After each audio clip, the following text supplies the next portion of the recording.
بسم الله الرحمن الرحيم. عَمَّ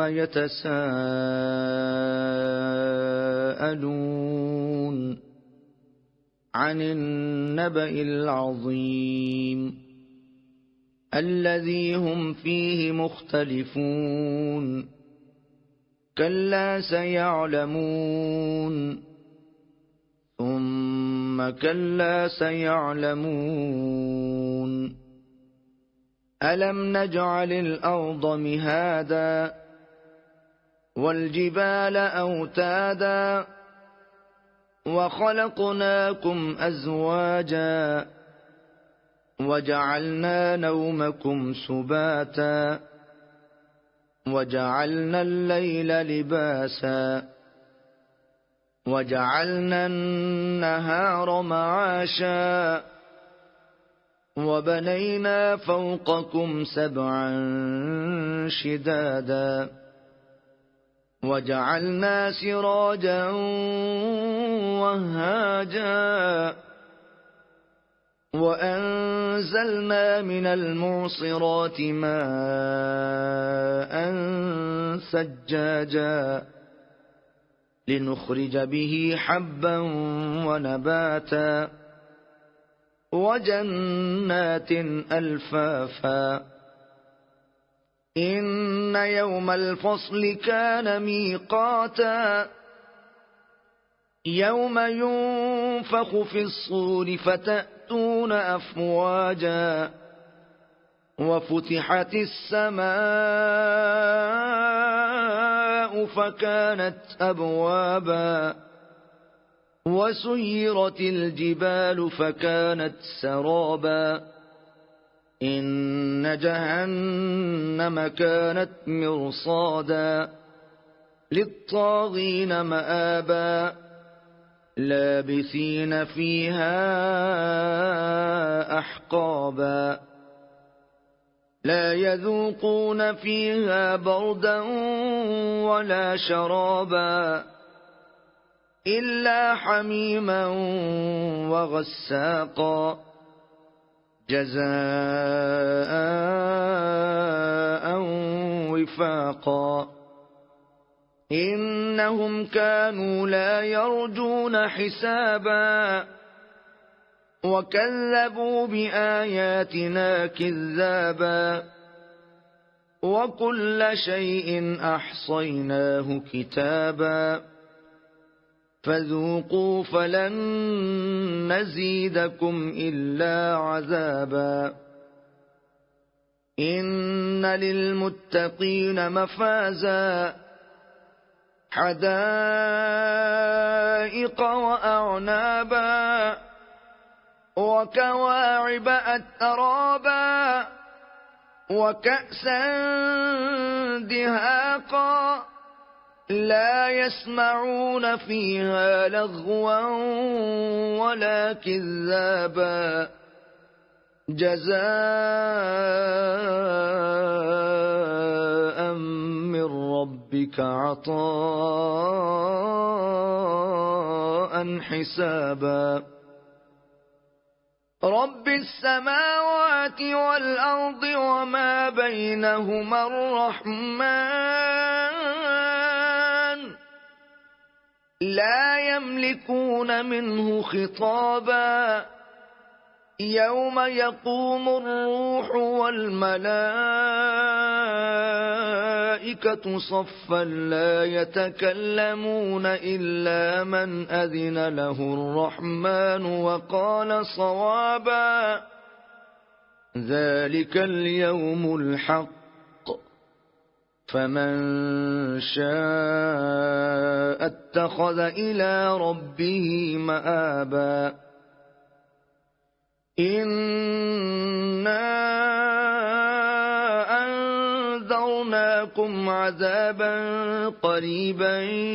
يوم ينظر المرء ما قدمت يداه ويقول الكافر يا ليتني كنت ترابا بسم الله الرحمن الرحيم والنازعات غرقا والناشطات نشطا والسابحات سبحا فالسابقات سبقا فالمدبرات أمرا يوم ترجف الراجفة تتبعها الرادفة قلوب يومئذ واجفة أبصارها خاشعة يقولون أئنا لمردودون في الحافرة أئذا كنا عظاما نخرة قالوا تلك إذا كرة خاسرة فإنما هي زجرة واحدة فإذا هم بالساهرة هل أتاك حديث موسى إذ ناداه ربه بالواد المقدس طوى اذهب إلى فرعون إنه طغى فقل هل لك إلى أن تزكى وأهديك إلى ربك فتخشى فأراه الآية الكبرى فكذب وعصى ثم أدبر يسعى فحشر فنادى فقال أنا ربكم الأعلى فأخذه الله نكال الآخرة والأولى إن في ذلك لعبرة لمن يخشى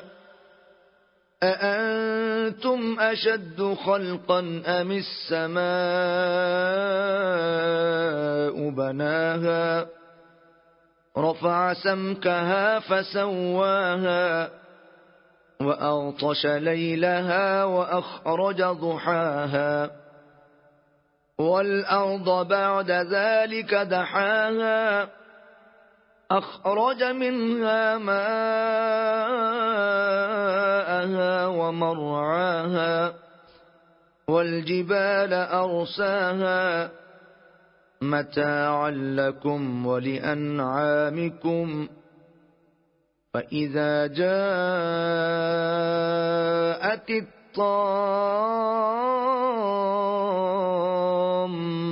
الكبرى يوم يتذكر الإنسان ما سعى وبرزت الجحيم لمن يرى فأما من طغى وآثر الحياة الدنيا فإن الجحيم هي المأوى وأما من خاف مقام ربه ونهى النفس عن الهوى فإن الجنة هي المأوى يسألونك عن الساعة أيان مرساها فيم أنت من ذكراها إلى ربك منتهاها إنما أنت منذر من يخشاها كأنهم يوم يرونها لم يلبثوا إلا عشية أو ضحاها